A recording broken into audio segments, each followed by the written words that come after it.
Ay, na tayo. Sabi ni Kap Obet, ito daw yung isa sa pinakamagandang lugar dito sa Bayang Pag-asa. Lalo na daw kapag maaraw. Diba, ang ganda?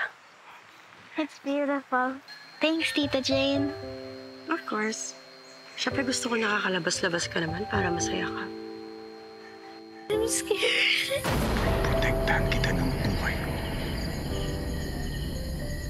Malakas ka eh. Gaya ng mama mo. My little warrior princess. Tita Jane, Hmm? can we go sa bridge?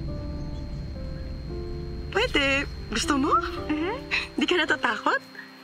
Sabi kasi ni Daddy Norman, brave girl daw po ako.